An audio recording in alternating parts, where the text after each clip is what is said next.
Rounds and rounds. Again. Here, stand up right here. Right now.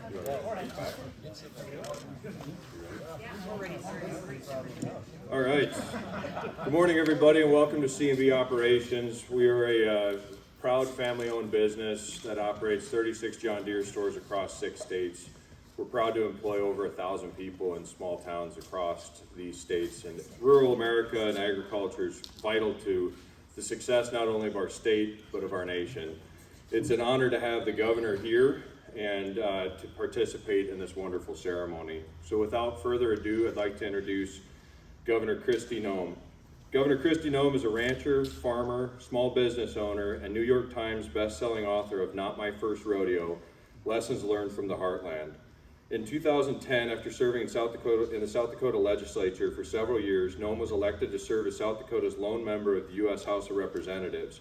In 2018, she was elected as South Dakota's first ever female governor. In 2022, Governor Noem was re-elected with the largest vote total in the history of South Dakota. As governor, Noem has respected the rights of her people by trusting them to exercise their personal responsibility to make the best decisions for themselves, their loved ones, and in turn, their communities. She's focused on building stronger families and keeping South Dakota open for business. Despite all of this, Governor Noem often says that her greatest accomplishment is raising her 3 children, Cassidy, Kennedy, and Booker, with her husband, Brian. And all have deep love for their family and an even deeper love for the Lord. Ladies and gentlemen, please welcome the 33rd Governor of South Dakota, Governor Kristi Noem.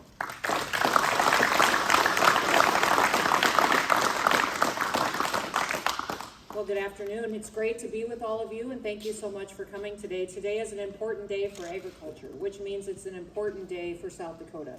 I think we all know that agriculture is the #1 industry in our state. What a lot of people don't realize is that it's also 8 times bigger than the next largest industry, which is tourism. So whatever we do to add certainty and predictability and a wonderful environment for agriculture to thrive benefits every single family that lives here. You know, growing up in my family with a dad who was a very aggressive farmer and rancher and that had been involved in the industry for generations, we always viewed farmers as special. In fact, even when we would do our daily devotions as a family, it seemed that God even thought farmers and ranchers were more special. The scriptures constantly talked about sowing and reaping, barns overflowing. It seemed like every time I turned around when we were going to church or talking with Dad, it was about the special calling that farmers and ranchers have. As I grew up and started working on ag policy, I also realized that they have a special responsibility too. Because we grow our own food in this country is one of the main reasons why we're still free.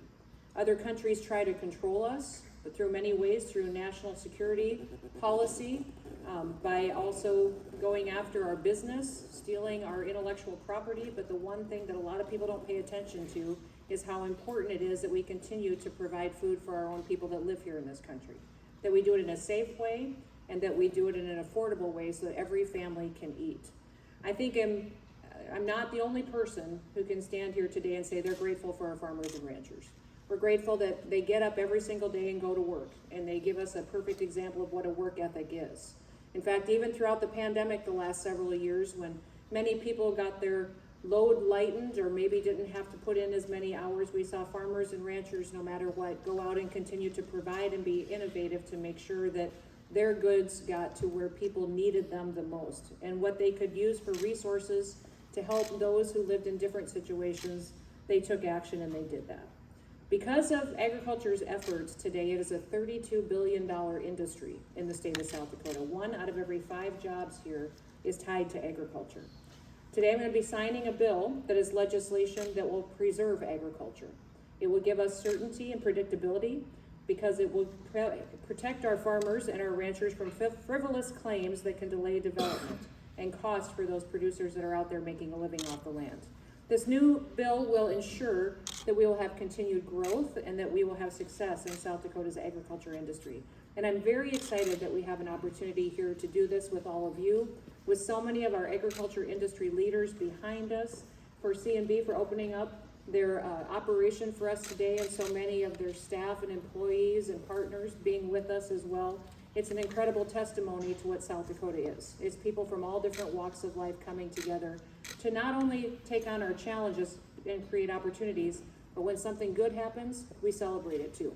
And there's no better way to celebrate anything than getting a couple of John Deere tractors behind you. I'm just saying, as a young girl, we fought over red and green tractors, Chevy versus Ford trucks, and Angus versus Hereford cattle.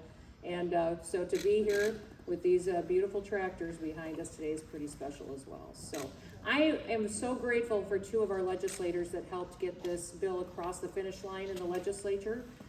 We've got a lot of bills that we had proposed and worked on that were successful this year. This is one of them. And when we look for people to work with in the legislature, we look for a senator or representative that has credibility, someone that will carry a bill that's important to us, that when they speak to their colleagues, they have influence. I appreciate Representative Wangsness carrying this bill through the House, and also Senator Klum carrying it through the Senate. It's because of them and their efforts. Give them a round of applause. It's because of their efforts and their care for this industry that this bill is successful and that we're all standing here today. So I want to open it up and give them a chance to make a few comments today as well. First, I'll open it up to Senator Klum if he'd like to come share with you a few words. Well, thank you, Governor. You know, this is a weird collision in my life because you're in my hometown, you're in my home John Deere store. This is where I come for parts and for service whenever I need it.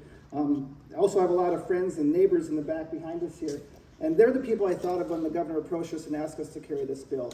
A lot of neighbors have hog barns and cattle operations and stuff. And so I wanted to work with the governor on making sure that those operations were safe for the future, that they can rely on the predictability of the law, that they can not have to worry about whether or not they might be sued in the future for a frivolous claim over something that they might not have done wrong at all to begin with. So I really appreciate living in South Dakota where we have a governor who is willing to appreciate agriculture the way she does. As we look across the nation, oftentimes we see agriculture, and especially animal agriculture, come under attack. And we know there's groups out there that want to see an end to animal agriculture. We don't want that in South Dakota, and I appreciate having a governor who also sees that and values that, and to bring forward legislation like this, and then to ask me to help her partner with her in passing this was a huge honor for me, and so I thank her for that opportunity. So, thank you.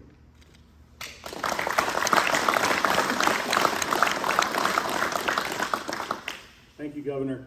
My name is J.D. Wangsness. I'm from the Miller area. I also go to C&B operations for my parts and my tractors. I'm a fourth-generation farmer and rancher. When the governor came to me and asked me to carry this bill, I was honored to do so because I know how hard it is in agriculture to, every day without nuisance claims and things like that. Before I was in the legislature, I was a county commissioner.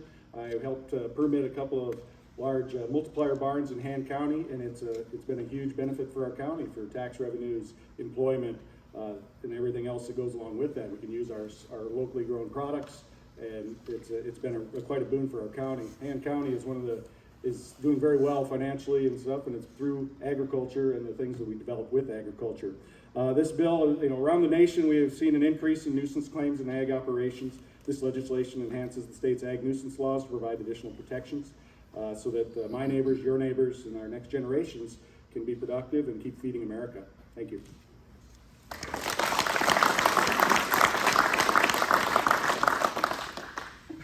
Next, we're going to have a couple of individuals share with you some of their thoughts on this bill and what it means to the agriculture industry. I would like to ask Travis Mockler to come up quick and be able to share some of his thoughts.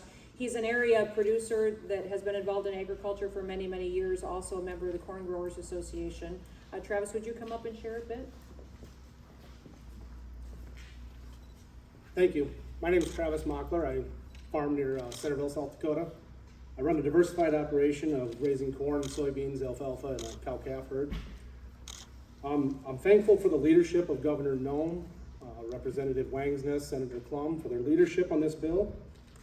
And as a producer in an ever-evolving world, I'm appreciative of the protections and the peace of mind that this bill provides to operators like myself. This industry feeds America and deserves the protection that this bill provides. Thank you.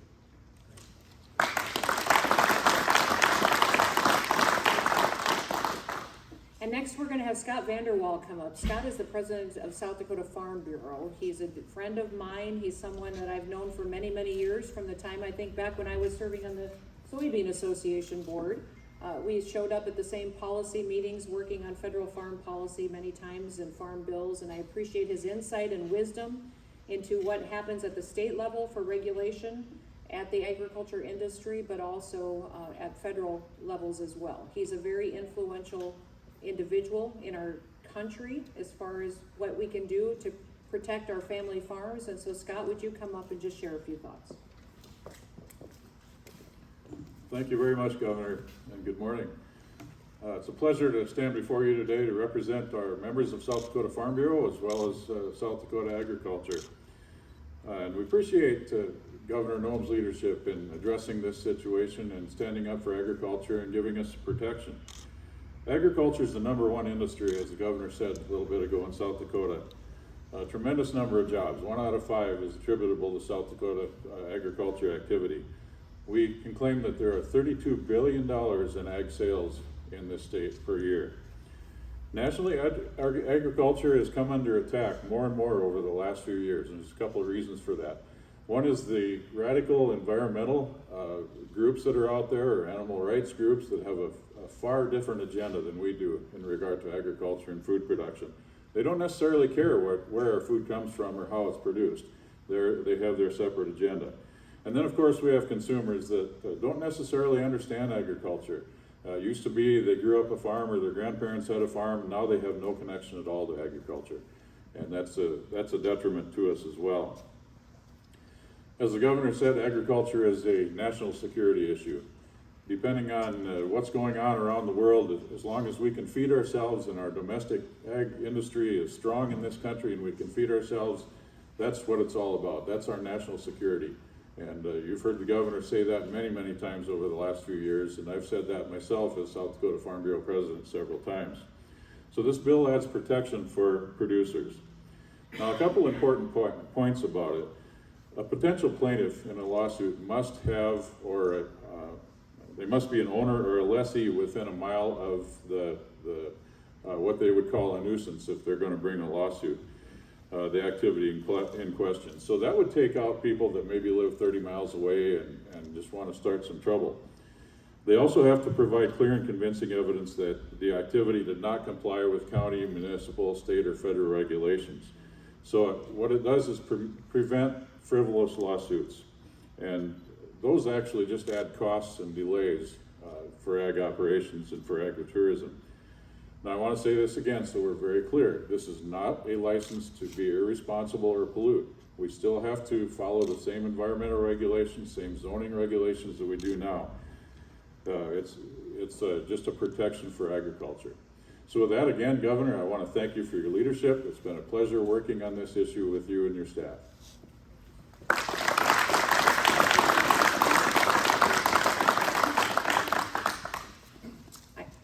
The next person I'd like to have speak is the Lieutenant Governor, Larry Roden. Larry has been a partner with me for many years in passing legislation here in the state of South Dakota. We served in the House of Representatives when I was first elected in the fall of 2006 and have stayed in close contact on farm policy ever since then. When he agreed to become Lieutenant Governor and run as a ticket with me when we first took on the job of Governor and Lieutenant Governor, I knew that it would be a different kind of a partnership than we'd seen in the state, because we've never before had a governor and lieutenant governor in the history of South Dakota, or we think even in the country, that both made their living from agriculture, that both came from farms and ranches to partner together and to help serve a state in the roles that we have. When we needed leadership in agriculture in the state, he stepped up and served as an interim Secretary of Agriculture. His title now is not only Lieutenant Governor, but also Ambassador for Agriculture here in the state, and he spends a lot of his time making sure that this industry has common sense solutions to a lot of the challenges that it faces, to keeping those producers out on the ground, growing our food, and making sure that they are successful for many generations to come. So with that, I'll introduce the Lieutenant Governor, Larry Roden.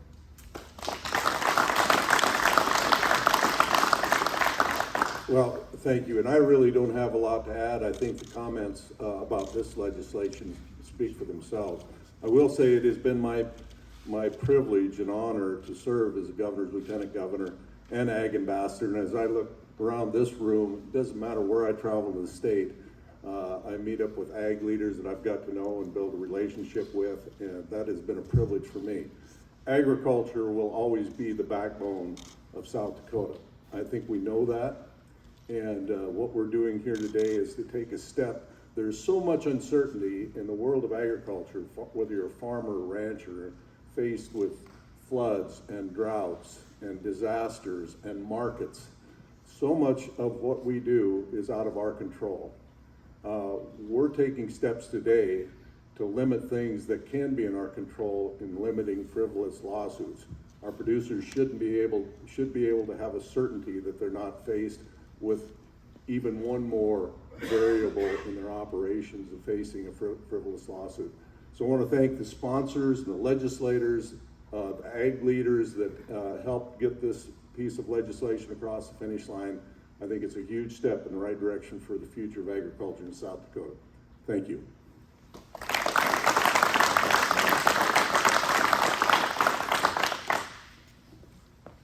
That's all right, don't worry about it.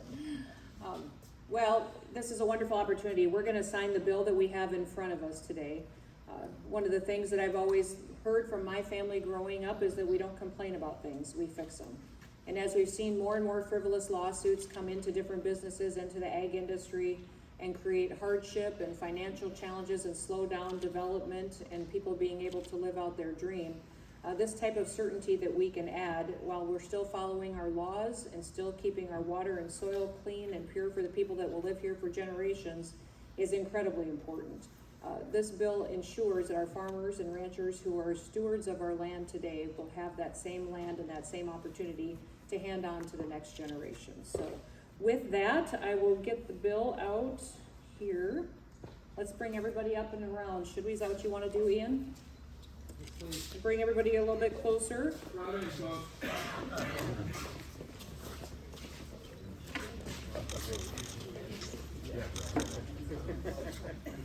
Okay, so what we're going to do first, everybody, this is going to sound a little bit formal, but we're going to smile at Chad, who's going to take a picture first. Then we'll pretend that I'm signing the bill, and then I will actually sign the bill. If that sounds good. Okay, let's smile. Okay. We'll look down now, Chad. You can get one of us looking down. It's that line. I know, it is that one. Thank you. Did you get it? Okay. All right. Today we are signing into law House Bill 1090 enrolled. It's an act entitled to modify protections for agriculture operations from nuisance claims.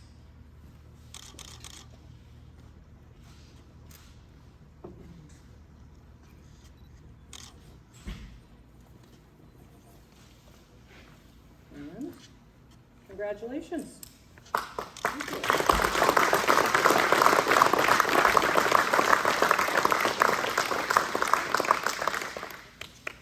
All right, which one of you is taking all the questions now?